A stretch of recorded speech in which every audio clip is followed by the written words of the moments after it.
നീ എവിടെന്നാണ് വന്ന മരഭൂതമേ?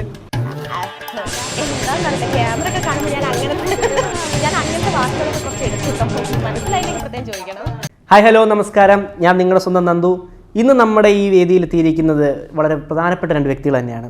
നമ്മുടെ ഈ മലയാള സമൂഹത്തിലെ എല്ലാ പ്രേക്ഷകരുടെയും പ്രതിനിധികളായിട്ടുള്ള രണ്ട് വീട്ടമ്മമാരാണ് നമ്മുടെ ഈ വേദിയിൽ ഇപ്പോൾ എത്തിയിരിക്കുന്നത്. പേരെങ്ങനെയൊക്കെയായിരുന്നു? പേര് ഞാൻ ഇപ്പോൾ പറയാം.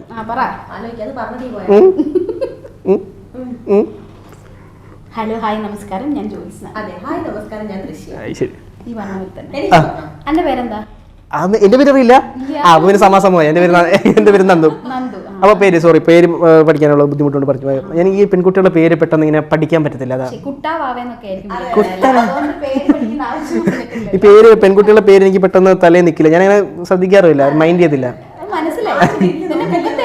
ആണല്ലേ?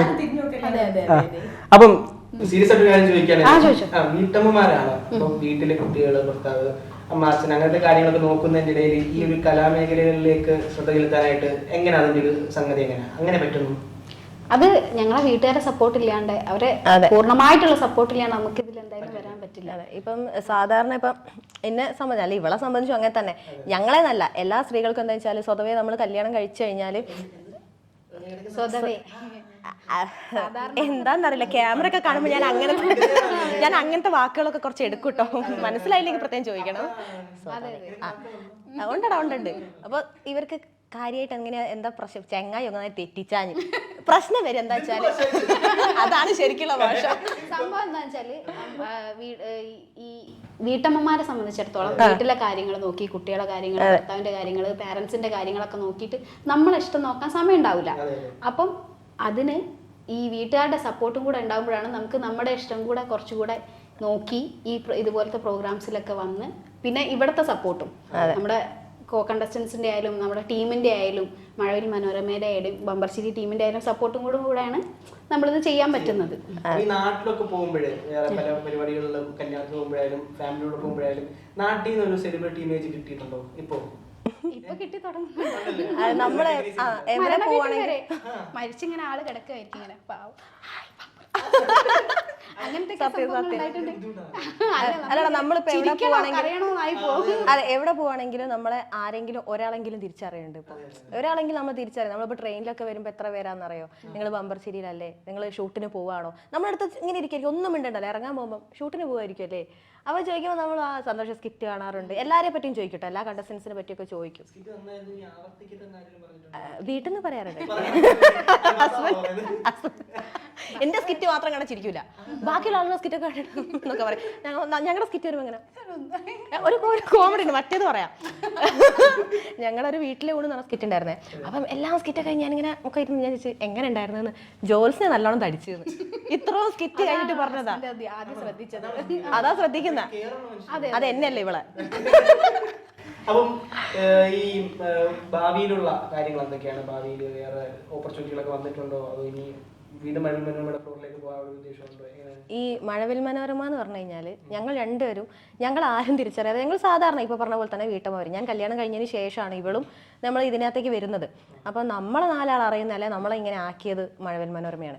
അപ്പോൾ നമ്മൾ അതെ, അപ്പം ഷോയിൽ തന്നെ ഞങ്ങൾ വേറെ എവിടേക്കും പോയിട്ടൊന്നുമില്ല, വേറെ ഒന്നിനും പോയിട്ടില്ല, ഇതിനകത്ത് തന്നെ നിന്നിട്ടുള്ളൂ. തുടക്കത്തിൽ ഇങ്ങനെ ഒരു പരിപാടിക്ക് പോകാനുള്ള ധൈര്യം തുടക്കത്തിൽ ഉണ്ടായിരുന്നു? അതോ നിങ്ങൾ രണ്ടുകൂടെ പ്ലാൻ ചെയ്തത് എങ്ങനെയാണ് ആ സംഗതി വരുന്നത്? അല്ല, ഞങ്ങളായിരുന്നില്ല പേര്. സീസൺ 1 ഞാൻ വേറെ പേരിൻ്റെ കൂടെയായിരുന്നു, ഇവള് വേറെ പേരിൻ്റെ കൂടെയായിരുന്നു. അങ്ങനെ ഞങ്ങൾ സ്കിറ്റൊക്കെ കഴിഞ്ഞ് ഞാൻ ചെറിയൊരു ബ്രേക്ക് എടുത്തൊന്ന് പ്രസവിക്കാൻ പോയിട്ട് പ്രസവിച്ച് ചെറിയൊരു അതെ കഴിഞ്ഞിട്ട് വന്നു. അപ്പോൾ സീസൺ 2 അപ്പൊ ഞങ്ങൾ ഫ്രണ്ട്സ് ആയിരുന്നു. അപ്പൊ ഞാൻ നമുക്ക് സ്കിറ്റ് കളിച്ചാലോ എന്നിങ്ങനെ പ്ലാൻ. പിന്നെ എന്നെ സംബന്ധിച്ചിടത്തോളം എനിക്ക് ഈ ഫ്ലോർ എന്ന് പറഞ്ഞാൽ വലിയ എന്താ പറയാ, ഒരുപാട് കാര്യങ്ങൾ തന്നിട്ടുള്ള കുറേ ഓർമ്മകൾ. എന്ന് വെച്ചാൽ വന്ന തൊട്ടിട്ട് ഞാൻ പ്രഗ്നൻ്റ് ആയ സമയത്ത് ഞാൻ 5 മാസം വരെ സ്കിറ്റ് ചെയ്തിട്ടുണ്ട്. അപ്പം എനിക്ക് ഫ്ലോറിൽ നിന്നിട്ട് അച്ചപ്പവും മുറുക്കും ഇതൊക്കെ തന്നിട്ട് പിന്നെ നമ്മൾ ബമ്പർശ്ശേരി തന്നിട്ട് ഇങ്ങനെ വയറ് കാണൽ ചടങ്ങൊക്കെ പോലെ എനിക്ക് ഈ പലഹാരങ്ങളൊക്കെ തന്ന്, വേറെ ആർക്കാ കിട്ടിയതാ, ബാക്കി ആർക്കും കിട്ടിയത് എനിക്ക് മാത്രമേ കിട്ടിയുള്ളൂ. അതെനിക്ക് ഭയങ്കര സന്തോഷം. വെച്ചാൽ നമ്മള് സാധാരണ വീട്ടിലിരുന്ന് നമ്മള് ഇങ്ങനത്തെ ഒരു ഭാഗ്യം കിട്ടി. അപ്പം അങ്ങനെ ഞാൻ ശ്രമിക്കുന്നു. എന്നിട്ട് ഇതുപോലെ ഒരു ഭാഗ്യത്തിന് വേണ്ടിട്ട് എന്നിട്ട് ഇതെല്ലാം തന്ന് പറഞ്ഞയച്ചു. ഞാൻ അതേപോലെ തന്നെ തിരിച്ചു വന്നു. തിരിച്ചു വന്നപ്പോഴും മോനെ എനിക്ക് ഫ്ലോറിൽ കയറ്റാൻ വേണ്ടിയിട്ട് പറ്റി. മോനെ ഡെലിവറി കഴിഞ്ഞ് 1 വർഷത്തിന് ശേഷമാണ് വരുന്നത് ഞങ്ങൾ സ്കിറ്റ്. അങ്ങനെ ആദ്യം മോനെയും ഫ്ലോർ കയറി. എനിക്ക് ഭയങ്കര സന്തോഷം. അതൊക്കെ ഒരുപാട് ഓർമ്മകളുണ്ട്. ഒരുപാട് ആർട്ടിസ്റ്റുകളെ കണ്ട് നമ്മള്. പിന്നെ എത്ര ചെറുപ്പത്തിൽ കണ്ട കുറെ, ചെറുപ്പം എന്ന് പറഞ്ഞാൽ അങ്ങനെയല്ല കേട്ടോ, ഇവക്ക് കുറെ വയസ്സുണ്ട്. ഒരു വയസ്സിനാണ് പ്രശ്നം കഴിഞ്ഞല്ലോ, സോൾവ് ആക്കിക്കാള്. മഴയത്തേക്ക് ഇറങ്ങിയാൽ തീരുമല്ലോ. മഴയത്തിറങ്ങിയാൽ തീരും. ഇവിടെ അങ്ങനെയൊക്കെ പറയൂട്ടോ. ഇവക്കും നല്ല പ്രായമുണ്ട്. പരിപാടിയിലൊക്കെ പോകാനായിട്ട് ഇങ്ങനെ നിൽക്കുന്ന സമയത്തെ ഫാമിലി നെഗറ്റീവ് പറയുന്ന ഒരുപാട് പേരുണ്ടാവുമല്ലോ. നെഗറ്റീവ് എന്ന് പറഞ്ഞാല് നമ്മൾ ബമ്പർ അടിക്കുമ്പം നമ്മളെ പ്രത്യേകിച്ച് ചിലപ്പം ചില ആളുകൾ നമ്മൾ വിളിക്കൊന്നുമില്ല, മെസ്സേജ് അയക്കൊന്നുമില്ല. ബമ്പറല്ലേ സ്ഥിരം. നമുക്കൊരു 5 ഒക്കെ അടിച്ച് നോക്കണം. എന്റെ പൊന്നു മോനെ, കുടുംബത്തിൽ അവിടെ ഉണ്ടോ എന്താ മോള് 5 ആണല്ലോ, എന്താ പറ്റിയേ? കല്യാണ വീട്ടിലൊക്കെ കാണുമ്പോ കഴിഞ്ഞ മറ്റേ സ്കിറ്റ് ഉണ്ടല്ലോ, കഴിഞ്ഞ സ്കിറ്റ് ആയിരിക്കണം, 5 അടിച്ചാ എന്തോ അത് രസമല്ലേ കേട്ടോ, അത് നിങ്ങൾ തന്നെ ഉണ്ടാക്കുന്നല്ലേ ഇതൊക്കെ. വീട്ടിന് മുന്നിൽ വന്നിട്ടെ കഴിഞ്ഞ സീസണിൽ ഞാൻ വേറെ പേരാ, അന്ന് ഞാൻ പച്ച പിടിച്ചില്ല, 5 എനിക്ക് സ്ഥിരം അടിച്ചോണ്ടിരുന്നു. അപ്പം വീട്ടിന്റെ മുന്നിൽ നിന്ന് കാര്യമായിട്ട് എൻ്റെ അമ്മയോട് ഒരാൾ ചോദിച്ചതാ, അല്ല മൂക്ക് മാത്രം എന്താ അടിക്കുന്നതെന്ന്. അന്ന് എൻ്റെ അമ്മ ചീത്ത പറഞ്ഞു, മതി ഇനി പോകണ്ട. പക്ഷെ അല്ലാതെ ഓഡിയൻസിന്റെ സപ്പോർട്ട് അത് പറയേണ്ട കാര്യമില്ല. തമാശ പക്ഷെ അവര് നമുക്ക് ഇവിടെ എത്താൻ പറ്റൂല കേട്ടോ, കാരണം നല്ല സപ്പോർട്ട്. യൂട്യൂബിലാണെങ്കിൽ ഞങ്ങൾ കാണാത്ത ആളുകളൊക്കെ ഇപ്പം യൂട്യൂബിലായാലും കമന്റ്സ് ഇടുന്നതും പിന്നെ ഇൻസ്റ്റാഗ്രാമിൽ ഞങ്ങൾക്ക് ഒരുപാട് മെസ്സേജ് വരലുണ്ട്. ഭയങ്കര കണ്ടു കഴിഞ്ഞാൽ നമ്മളൊരു 3-4 സ്കിറ്റ് നമ്മൾ ട്രെൻഡിങ് കയറിയിട്ടുണ്ട് നമ്മളെ സ്കിറ്റ്. അപ്പോൾ ഓഡിയൻസ് നമ്മളെ സപ്പോർട്ട് ചെയ്യുന്നുണ്ട്. നമ്മൾ കമന്റ്സ് ആണെങ്കിലും ഭയങ്കര നല്ല സപ്പോർട്ടാണ്. നമ്മൾ കോഴിക്കോട് സ്ലാങ്ങിലാണ് സ്കിറ്റ് കളിക്കുന്നത്. അപ്പൊ നല്ല സപ്പോർട്ടാണ്. ഓഡിയൻസ് അത്രയും നന്നായിട്ട് സപ്പോർട്ട് ചെയ്യുന്നുണ്ട്. അവര് എന്തെങ്കിലും നെഗറ്റീവ് പറഞ്ഞാല് നമ്മള് ഓക്കെ, പിന്നെ എന്തെങ്കിലും നന്നാക്കണം എന്നുള്ള അഭിപ്രായങ്ങൾ ഉണ്ടെങ്കിൽ നമ്മൾ അത് നോക്കിയിട്ട് സ്കൂളിലും കോളേജിലൊക്കെ പഠിക്കുന്ന സമയത്ത് ഇതുപോലെ സ്കിറ്റും നാടകങ്ങളും ഒക്കെ കളിച്ച് അങ്ങനെ നടക്കാറുണ്ടോ? അങ്ങനെ ചെയ്യാറുണ്ടോ? ഒന്നും ചെയ്തിട്ടുണ്ടോ? സ്കൂളിലും കോളേജിലും എന്നെ സംബന്ധിച്ചിടത്തോളം ഞാനിങ്ങനെ ഒരു സ്കിറ്റ് അഭിനയം എന്ന് പറഞ്ഞ് ഞാനൊരു സ്റ്റേജിൽ കയറുന്ന ഇവിടെ. അതെ, ഞാൻ സ്കൂളിൽ പഠിക്കുമ്പോൾ 7ാം ക്ലാസ്സിനെങ്ങാണ്ട് ഒരു നാടകം എങ്ങാനും, അതേ ഉള്ളൂ. അല്ലാതെ അഭിനയം എന്നുള്ള സാധനം ഞാൻ ചെയ്തിട്ടില്ല. ഇവിടെ പിന്നെ നാടകം പിന്നെ എന്താ ചെയ്യാ, അത്രയൊന്നും വേണ്ട, കാര്യം പറഞ്ഞു. ഇതാണ് ഇവക്ക് പ്രശ്നം. ഞാൻ എവിടെയെങ്കിലും ഒന്ന് നല്ല 2 വർത്താനം പറയുമ്പോൾ പറയാൻ വേണ്ടി സമ്മതിക്കൂല. ഇത് തന്നെയാ പ്രശ്നം. ഞങ്ങൾ തമ്മില് സത്യം ഞങ്ങളോട് കുറെ പേര് ചോദിച്ചിട്ടുണ്ട്, നിങ്ങള് സീസൺ 1 തൊട്ട് ഞങ്ങൾ വേറെ പേരാണെങ്കിലും ചോദിച്ചിട്ടുണ്ട്. ഇവിടെ ചേച്ചിയാ, ഞാൻ അനിയത്തി. അത് അകത്ത് അങ്ങനെ സ്നേഹം ഇല്ലെങ്കിലും പുറത്ത് 4 ആൾ കാണുമ്പോഴേ ഒരു ഒത്തൊരുമ ഉണ്ടെന്ന് കാണിക്കാൻ. അല്ല, ഞങ്ങൾ തമ്മിൽ പണങ്ങാറുണ്ട്. ഞങ്ങൾ വെച്ചാൽ ഞാനും എന്തെങ്കിലും ചെറിയ സാധനം കിടക്കി പെട്ടെന്ന് ദേഷ്യം പിടിക്കും, ഞാൻ മിണ്ടാണ്ടേക്ക് നോക്കും. ഇവളും ഇതേപോലെ തന്നെ. ഞാൻ എന്തേലും പറഞ്ഞാൽ ഇവള് തിരിച്ചറിയും. മിണ്ടാണ്ടൊക്കെ ഞങ്ങൾ ബസ്സിലും ട്രെയിനിലൊക്കെ മിണ്ടാതെ പോയിട്ടുണ്ട്. ഇങ്ങനെ ഞങ്ങൾ കണ്ടാ തോന്നുമോ, ഞങ്ങൾ മിണ്ടാതെ ഇങ്ങനെ, ഞാൻ ബസ്സിന്റെ അപ്പുറത്ത് അവള് ആരെങ്കിലും കുറ്റം പറയാനുണ്ടോ? ഞങ്ങൾക്ക് കുറ്റം പറയാൻ അപ്പൊ ഞങ്ങൾ ജസ്റ്റ് എന്തെങ്കിലും ഓർമ്മ വന്നാ എടി മറ്റേത് ഒരു സാധനം ഇട്ടാ മതി. പിന്നെ ഞങ്ങൾ അത് മറന്ന് ഞങ്ങൾ പിന്നെ ഉള്ളതാ ഞങ്ങൾ എത്ര എത്ര പ്രാവശ്യം അറിയോ? ഇല്ല ഞങ്ങൾ നന്നായിട്ട് പിണങ്ങാറുണ്ട്. അത് പറയും, പറഞ്ഞു കുറച്ച് കഴിഞ്ഞാൽ പിന്നെ നന്നാവും. മനസ്സിൽ വെച്ച് കൊണ്ടുനടക്കാറില്ല. ഇപ്പൊ ഈ ഒരു സമൂഹത്തിനുള്ള ഒരു ബാരിയറൊക്കെ പൊളിച്ച് നിങ്ങൾ ഇങ്ങനെ വലിയൊരു വേദിയിലൊക്കെ വന്നിരിക്കണം. അപ്പൊ ഇതുപോലെ വരാൻ ആഗ്രഹിക്കുന്ന ഒരുപാട് വീട്ടമ്മമാര്, അവരോട് എന്താണ് പറയാനുള്ളത്? എന്തായാലും എവിടെ ക്യാമറ? എവിടെ 4 ഭാഗത്തേക്കും കാണിക്കുന്നത്? 4 ഭാഗത്തും ഉള്ളവർ വരണം. ധൈര്യമായിട്ട് നിങ്ങൾക്ക് വരാൻ പറ്റിയ ഒരു ഫ്ലോർ ആണ് ബമ്പർച്ചിരി എന്ന് പറഞ്ഞാൽ. വീട്ടമ്മമാരായാലും നിങ്ങളെ പ്രായം എന്തോ ആയിക്കോട്ടെ, വിഷയമില്ല.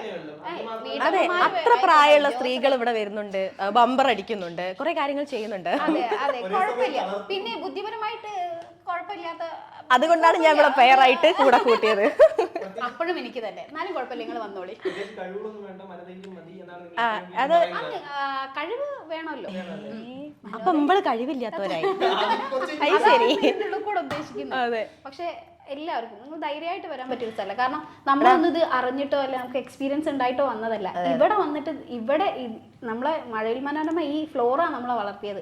ഇപ്പം ഓരോ ആക്ടിങ്ങിന്റെ കാര്യങ്ങളായാലും ഞങ്ങൾ പറഞ്ഞു തന്ന ഇവിടുത്തെ ഗ്രൂമേഴ്സും ഇവിടുത്തെ നമ്മളെ അസോസിയേറ്റ്സും എല്ലാവരും കൂടെ നമ്മളെ ഇതിലൊക്കെ മാറ്റം വന്നത്, അഭിനയത്തിലും ഒക്കെ മാറ്റം. അതെ, ഒരുപാട് സപ്പോർട്ട് ചെയ്തിട്ടുണ്ട്. പിന്നെ ഇപ്പൊ പറഞ്ഞല്ലേ, സ്ത്രീകളോട് പറയാൻ വെച്ചാൽ എല്ലാവർക്കും വരുന്ന ഒരു പ്രശ്നമാണ്. നമ്മൾ കല്യാണത്തിന് മുമ്പ് ഭയങ്കരമായിട്ട് അടിച്ചു പൊളിച്ചൊക്കെ ജീവിച്ചായിരിക്കും. പലരും പറയും കല്യാണം കഴിച്ചു കഴിഞ്ഞാൽ ഇതൊക്കെ സ്കൂളിലൊക്കെ പോയാന്ന് എൻ്റെ ഈ കളിയൊക്കെ കല്യാണം കഴിച്ച് കഴിഞ്ഞാൽ പറയാം. എൻ്റെ അടുത്ത് ഒരുപാട് പേര് പറഞ്ഞതാ.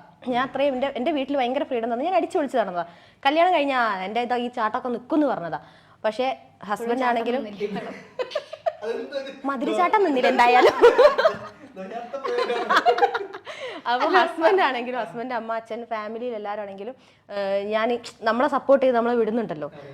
നമ്മൾ ഇത്രയും അത് ഇപ്പം എല്ലാ സ്ത്രീകൾക്കും അങ്ങനെയൊക്കെ ഭാഗ്യം കിട്ടിക്കോളുന്നില്ല. പക്ഷെ നമുക്കൊരു ആഗ്രഹം ഉണ്ടെങ്കിൽ നമ്മളിങ്ങനെ വീട്ടിൽ ചുമ്മാ ഇരുന്ന് ഇങ്ങനെ കണ്ടിട്ട് അയ്യോ ഓർക്കൊക്കെ അത് പറ്റുന്നുണ്ടല്ലോ, എനിക്ക് പറ്റുന്നില്ലല്ലോ എന്ന് വിചാരിച്ചിട്ട് കാര്യമില്ല. നമുക്ക് അതിനുവേണ്ടി ശ്രമിക്കാം. അതിനുവേണ്ടിയാണല്ലോ നമ്മളെ ഫ്ലോർ ഉള്ളത്. ഈ പറഞ്ഞ പോലെ പ്രായമില്ല, ഒന്നുമില്ല, നമ്മൾക്ക് കയ്യിൽ ആൾക്കാരെ ചിരിപ്പിക്കാനുള്ള കഴിവുണ്ടെങ്കിൽ തീർച്ചയായിട്ടും ഇങ്ങോട്ട് വരാം. അപ്പോൾ നിങ്ങളോട് ചോദിക്കാനുള്ളൊരു പ്രധാനപ്പെട്ട ചോദ്യം, ഇപ്പോൾ സമൂഹത്തിൽ ഒരുപാട് സ്ത്രീകൾ ഇങ്ങനെ ഈ ഒരു കലാമേഖലയിലായാലും അവരുടെ തന്നെ ജോലിയുടെ മേഖലയിലായാലും കായിക മേഖലയിലായാലും അങ്ങനെ മുന്നോട്ട് പോകാൻ പറ്റാത്തൊരു സാഹചര്യത്തിൽ സ്റ്റക്കായി നിൽക്കുന്നുണ്ട്. അപ്പോൾ അതിൽ നിന്ന് അവർ പുറത്തോട്ട് വരാനായിട്ട് നിങ്ങൾക്ക് എന്താണ് പറയാനുള്ളത്? അതായത് ഈ കലാമേഖലയിൽ നിന്നല്ല, ഈ എല്ലാത്തിലും നിങ്ങൾക്ക് എന്താണോ ഇഷ്ടം അതിലേക്ക് വരാൻ ആരെയും പേടിക്കണ്ട. നമ്മളെ ഇഷ്ടത്തിന് നമ്മൾ തന്നെ പരിപോഷിപ്പിക്കണം, അല്ലാതെ വേറെ ആരും അതിനു വേണ്ടി ശ്രമിക്കില്ല. അപ്പം നമ്മളുടെ ഇഷ്ടങ്ങൾ നേടാൻ നമ്മൾ തന്നെ ശ്രമിക്കണം. പിന്നെ സാക്രിഫൈസ് എല്ലാം സാക്രിഫൈസ് ചെയ്ത് ജീവിക്കണം എന്നല്ല ഞാൻ പറയുന്നത്. എല്ലാവരും നമ്മളെ ഇഷ്ടങ്ങൾ നോക്കി മറ്റുള്ളവരിലേക്ക് കൂടെ കാര്യങ്ങൾ ചിന്തിച്ച് നമുക്ക് മുന്നോട്ട് പോകാൻ പറ്റണം. ഓള് പറഞ്ഞ പോലെ തന്നെ എന്റെ മോനെ എന്നെ എവിടെ കണ്ടിട്ടുണ്ടല്ലോ? ഇല്ല ആൻറ്റി, കാണാൻ വഴി വിളിക്കാൻ വേണ്ടി ചേച്ചിയുടെ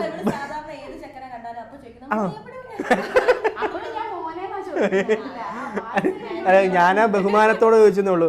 ഇനിയും വലിയ വലിയ നിലയിലെത്താൻ നിങ്ങൾക്ക് സാധിക്കട്ടെ. ചേച്ചിയുടെ വീട്ടിൽ നിന്ന് 2 വട്ടം ഭർത്താവ് വിളിച്ചായിരുന്നു. പെട്ടെന്ന് ചെല്ലാനുള്ള പണി നോക്കുക. അപ്പം അടുത്തൊരു പ്രോഗ്രാമിൽ വേറെ 2 വ്യക്തികളുമായി നമുക്ക് കാണാം. ബൈ.